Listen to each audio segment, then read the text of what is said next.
Hi, my name is Ashley, and this is the first of the Understanding Trauma in School series. This will cover the basics of understanding what trauma is, the Adverse Childhood Experiences or ACEs, trauma-informed care, and trauma-responsive teaching. To begin, I want to first issue this trigger warning. This is some sensitive subject matter and can be triggering for some individuals who might relate or have their own trauma or mental health symptoms that they are experiencing or working through. Please feel free to pause or close this video, engage in a good self-care activity, utilize a coping mechanism, and do what you need to do to take care of yourself. You're cared for, you matter, you're important, and we want to make sure that you're okay. And if you do need additional support or assistance, please feel free to reach out. To begin, let's understand kind of what is trauma and trauma-informed care. Typically, when we are working with students or others in general, when we recognize that there are behaviors or other things happening that we don't quite understand, we might first jump to, what's wrong with you? Why are you acting like that? But trauma-informed care shifts that to what happened to you, understanding that there are experiences that others have gone through that impact the way that they are outwardly displaying behaviors. It acknowledges the complete picture of a person's life situations, past and present. Past us has kind of shaped who we are as present us, and in order to adequately support those now, we need to understand what has occurred in their lives in the past so that we can support them. It improves engagement, outcomes, participation, and environmental wellness. It's recognizing the widespread impact of trauma and pathways for recovery, and recognizes the signs and symptoms of trauma. It's integrating knowledge about trauma into policies, procedures, and practices in our classrooms, schools, and districts. We're actively avoiding re-traumatization. Sometimes our behaviors, actions, or things that we think are supportive or nurturing to the environment are actually re-traumatizing for others based on those past experiences. And trauma-informed care is something that must be adopted and integrated at the clinical and organizational levels. So when we say clinical, these are other services that might be involved, the classroom setting, the support services, and organizational would be kind of multifaceted as well for the school structure and the district as a whole.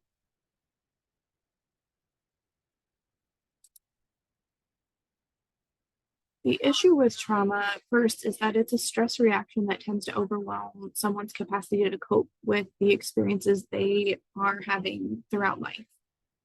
For children, especially being exposed to traumatic events, they're likely to have a re-experiencing and constantly thinking about the event. We see it a lot with little kids, right? They're the first to tell when something has happened to them in a very nonchalant way. Sometimes you'll just be working in small groups or table activities, and you get a guess what, and something comes out of that. This is having a constant reminder and constantly thinking about what happened to them and the experiences they had and reliving that. And avoidance, that's consciously trying to avoid engagement or trying not to think about the event. These might be kids who are absolutely refusing to go to a certain location, the few kids who don't want to go home, who struggle to come into school each day, who, when weekends are approaching, we see behavior really ramp up. And after the weekend, things are still kind of off. They're avoiding that re-experiencing. Negative thoughts and mood. This could be blaming others and themselves, losing interest in pleasurable activities, and showing an inability to remember key aspects of the event. Our brain is really good at protecting itself. So if someone is constantly saying, I don't know, I don't remember, sometimes, yes, that's an avoidance of having consequences, but also for those who have experienced trauma, their brain could very well have just kind of blacked that out. Blaming others and themselves. If someone falls off the swing at recess and this person had nothing to do with it, sometimes we go through this sort of mental gymnastics of all the ways that it could have been our fault. If I would have agreed to play tag with them instead of going with my other friends, then maybe they wouldn't have got on the swing and they wouldn't have fallen off. So when things happen outside of them and outside of their control, there's still this innate need to blame ourselves or others. And arousal, being on edge, being on the lookout, or constantly being worried. These are the overly anxious kids that we all jump right when the balloon pops, or if we're not expecting the fire alarm to go off and it does. These are the kids who absolutely freeze, the ones who are either looking for a way out of the room or they just don't move. There's some sort of response that's occurring that was triggered by this traumatic event or trauma history that creates this just jumping right back into the situation that they've experienced. There's also hyperarousal. So when we talk about hyperarousal, that is the fight, flight, or freeze response. Like I just mentioned a minute ago, these would be the ones that when there's chaos happening, maybe a fight breaks out and kids are running everywhere and it's loud. These are the kids who just freeze right where they're at. The ones who you find hiding under desks or looking for an exit, they're heading for the doorway. These are kids who, if someone sneaks up behind them and tries to jump scare them, they're immediately swinging. With prolonged exposure and experience, it changes our neurobiology. The brain will actually rewire itself in response to trauma. It's linked to poor physical health and poor cognitive performance. It impedes physical, social, emotional, and academic development because kids who are traumatized can be too scared to learn. If we're constantly worried about what our environment outside of school consists of and what's going to happen next, we are not in the right space to take in new information. We're unable to trust the environment and the people in it. So even if you have the most supportive classroom, it's calm, quiet, you have rules and expectations for your students, and the students understand these. If all of the adults in our life have been the perpetrators of this trauma, we have trouble trusting that this is also safe. There's difficulty forming relationships, interpreting verbal or nonverbal cues, and understanding other people's perspectives. Have you ever had a student or met someone who says something very rude to someone else? And when you're like, was that very nice to say to our friend? There's really no understanding of why that might be taken wrong or why that might have been offensive, because we can't put ourselves in other people's shoes. We see the world as a dangerous place and it's not safe and it's not kind. So we learn that there's nothing there for us. Why would we do these things? Why would we engage in this kindness when nothing has been kind to us in our perspective? We have trouble making friends. We don't understand when someone makes a sarcastic joke or says something that we're just not understanding correctly. So things sometimes have to be very literal. There's a hypervigilance, constantly on edge. We're always looking for the next bad thing to happen. And being vulnerable to anxiety and depression, extreme withdrawal or acting out behavior. We see this a lot with kids who have repeated extensive trauma. Those who just hang out by themselves, head down, they're often disengaged from social events. This time of year when we're coming up on the holidays and everyone is so excited and we're planning our own individual things, these are the kids who just kind of slink back. They're not really looking forward to stuff. That's a lot of time outside of school. That's a lot of time where we might not have the resources or the needs. There might be stuff going on in the home that we are not comfortable with, that we see that increase in acting out behavior. The kids who are throwing things, breaking stuff, who refuse to stay seated, who are just constantly in motion. And that's going back to those, what we might see, right? That arousal state, the avoidance, right? Experiencing.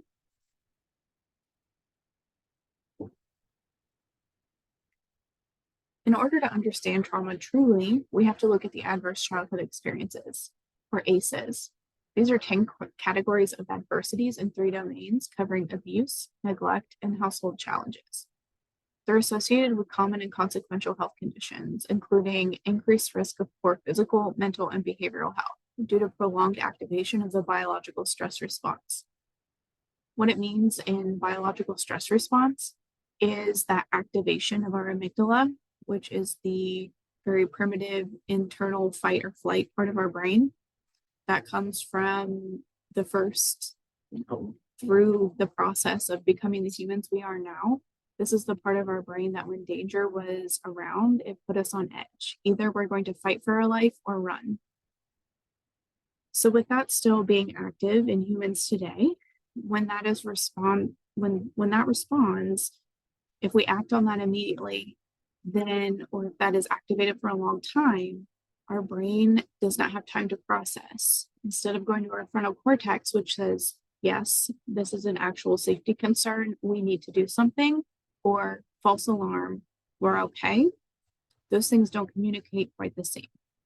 When that amygdala is activated, that biological stress response has been activated for too long, the brain rewires itself to be in a constant state of alertness.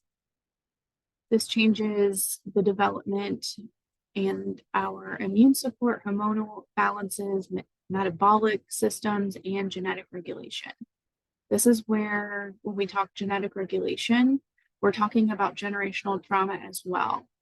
This has been proven that it takes about 3 generations for trauma to fully leave a family system, so long as there is an active effort to break the cycle. This includes generational poverty, low socioeconomic status, mental health.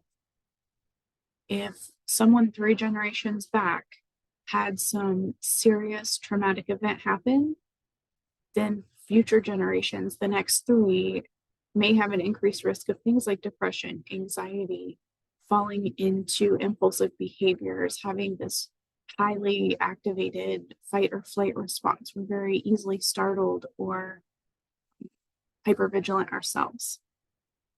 These long-term changes are called toxic stress.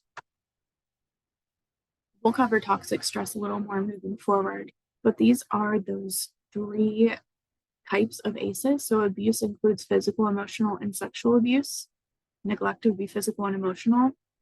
And our household dysfunction, that's covering things like family mental health, having an incarcerated parent or relative, being witness to domestic violence or seeing your mother treated violently, family substance abuse or experiencing substance use from your immediate caregivers, and growing up in a one-parent household or experiencing parental divorce. Children are uniquely vulnerable due to their brains and bodies still developing.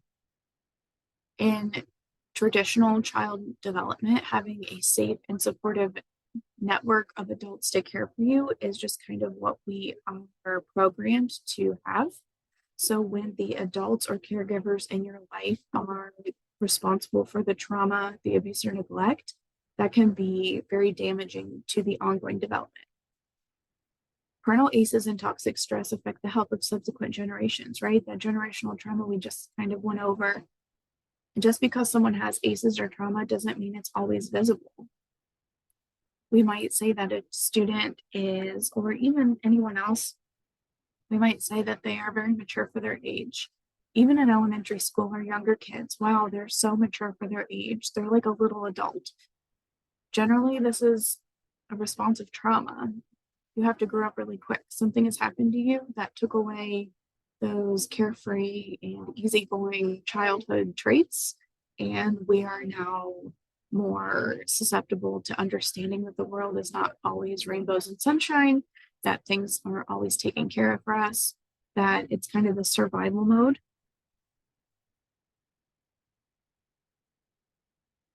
We're going to watch this video, which does a really great job of understanding what are ACEs and what's the score. I'm also going to link this so that if you can't hear it or if it doesn't work, then there's still the option to go ahead and take a peek.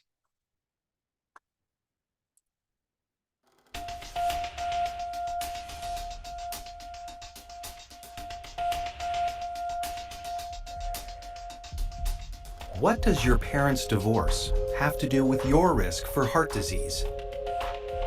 If your mother had a drinking problem when you were growing up, are you more likely to suffer from depression as an adult? Here's what you should know about ACEs. ACEs stand for Adverse Childhood Experiences, extremely stressful events that can happen to a child growing up. Some experiences are so stressful that they can alter brain development, as well as the immune system, increasing the risk of lifelong health and social problems in adulthood. The term comes from the Adverse Childhood Experiences Study, landmark research that shed new light on the root cause of everything from stroke and liver disease to substance abuse and mental illness. In the late 1990s, an epidemiologist from the Centers for Disease Control and a preventive medicine doctor at Kaiser Permanente set out to understand the association between childhood experience and lifelong health. They asked over 17,000 people in the Kaiser Health Plan in San Diego about their health history, as well as difficult questions about their experiences growing up.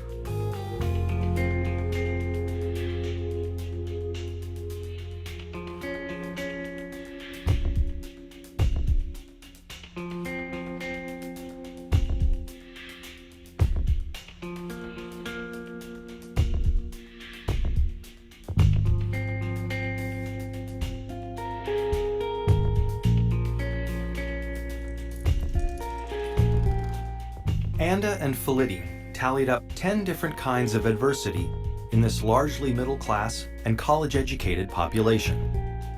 They were stunned to see how common ACEs were. 21% of all respondents were sexually abused as children. 19% grew up with someone who suffered mental illness.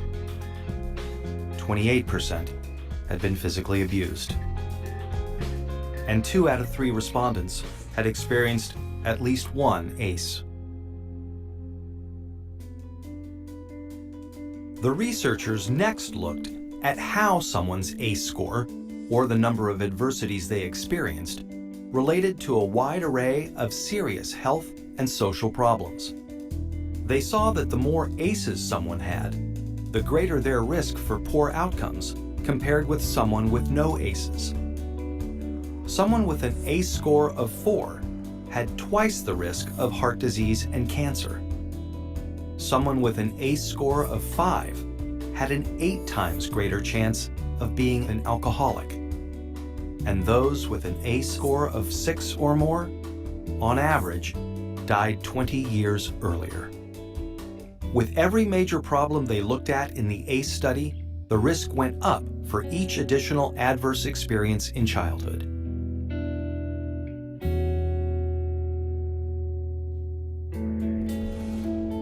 As Dr. Robert Anda says, what's predictable is preventable.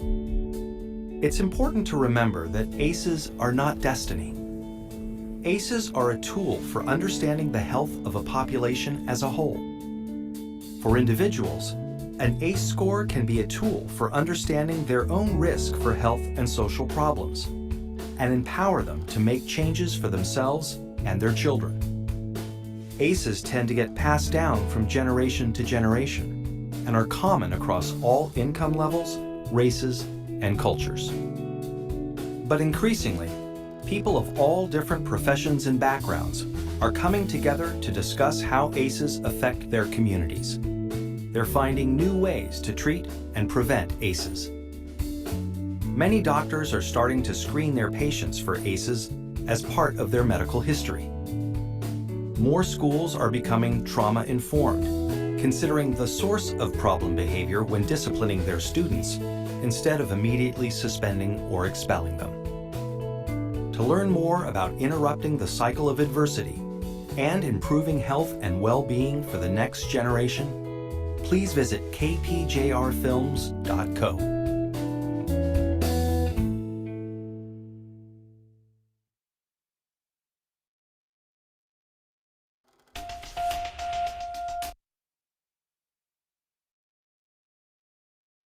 So after watching that video, let's take a look at the impact of ACEs on the brain.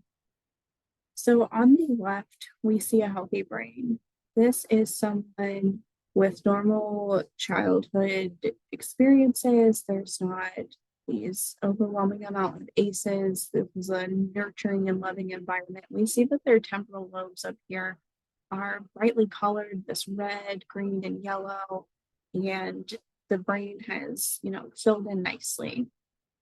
When we look over here at the abused brain of this PET scan, we see that this person who has experienced trauma and has been part of an abuse situation, when we look at the key down here, how dark it is, this is not activating. These spaces are now very dark, and compared over here where it's so brightly colored and active and function is happening in these areas, the brain has actually stopped in these areas. So just kind of this side by side is very telling of the true impact. So when we are asking others to exist in these environments and partake in these roles, these functions that we are expecting of them, without understanding the trauma and the impact that it has on a person, we're asking them to do something that sometimes they're just not capable of doing because our brain has rewired and been restructured based on those abusive situations and that trauma history.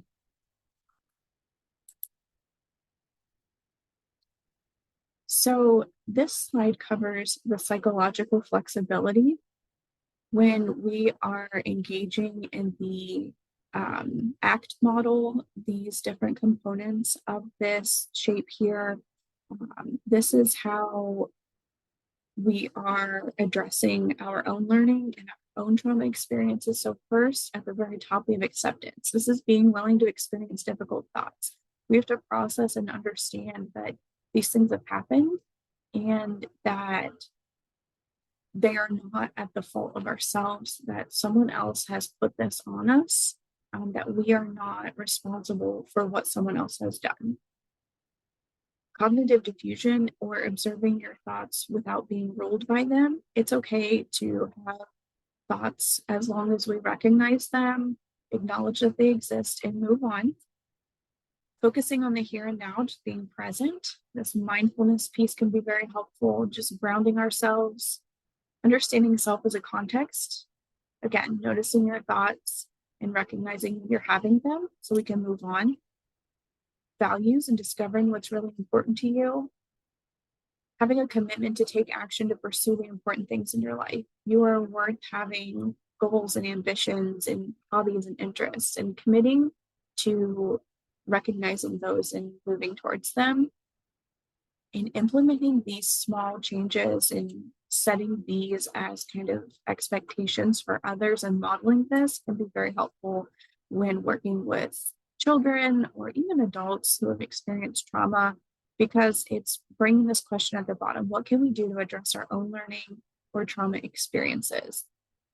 If we continue to suppress or pretend like these things are not present, then we are just moving past and continuing on this sort of shaky foundation. We have to understand that these things have happened, these things are present. We are working with others, including children who have these trauma backgrounds, that we may not be fully through this model here with ACT, but when we are noticing some of the things we've discussed today, and it's okay to help others with these things, that recognizing them, it's okay to have thoughts, it's okay to experience things. We acknowledge that it happened, we recognize that it's painful, but what can we do in this moment where we are safe to move forward?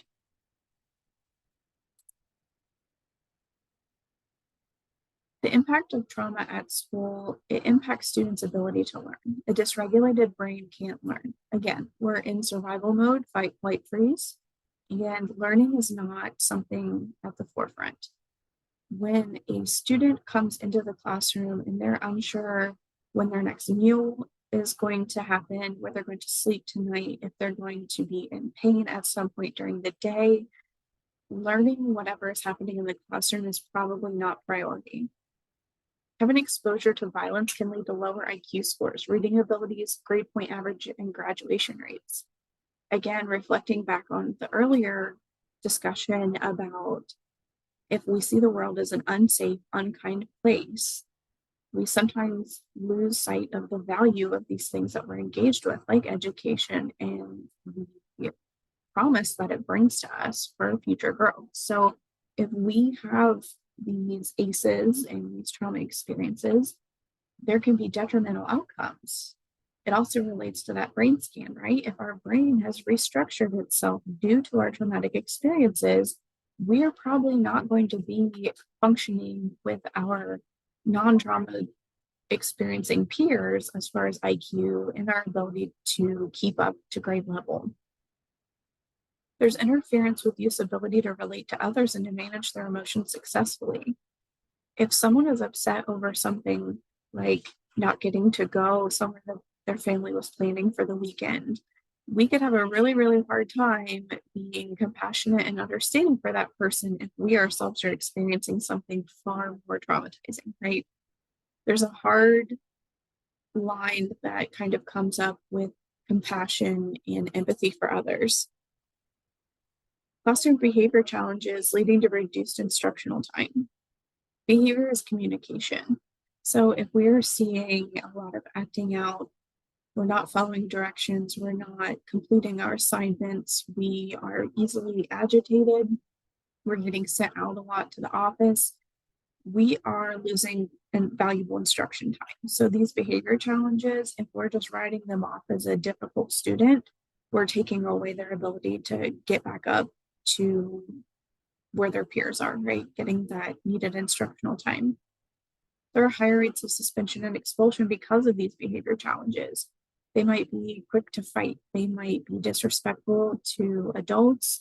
There could be some behavior that can become risky for themselves or others. And when they are put out, sometimes we're putting students out into that traumatizing environment.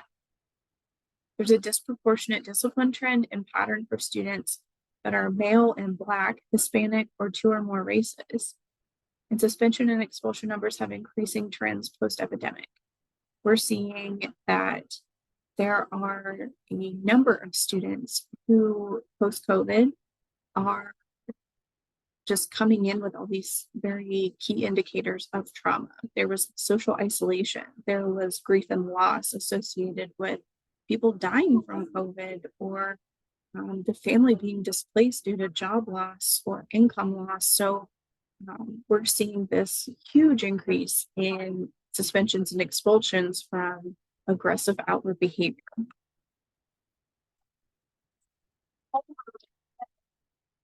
Additional help for traumatized children includes when reactions are severe or go on for a long time, and recognizing that the reactions they're having are interfering with their functioning. When you're in doubt, refer it out. Let a mental health professional evaluate the likelihood of benefit for intervention.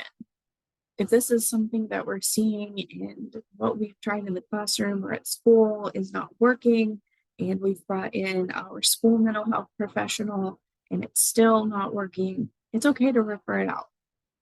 Take care of yourself. It's really hard work to be there and be present for those who are experiencing trauma or have experienced trauma. It is called transference. So we start to kind of take on part of these things. You can seek support and consultation regularly to prevent compassion fatigue. We don't want to leave these students without anybody, and sometimes these things come to school with them. So understanding that you, as the person on the front lines, may have someone coming into you and putting this on you, you have to take care of yourself. You can't pour from an empty cup. So these are some resources about trauma-informed care, and a lot of them are focused on trauma in schools. So each of these is something that you could take a look at and read more in depth to get a better understanding of what trauma looks like and how ACEs are impacting students and adults alike, and even a chance to take your own ACEs quiz if you feel so inclined. This concludes the first part of our trauma-informed care and understanding trauma series. If you have questions, please feel free to reach out. Thank you so much.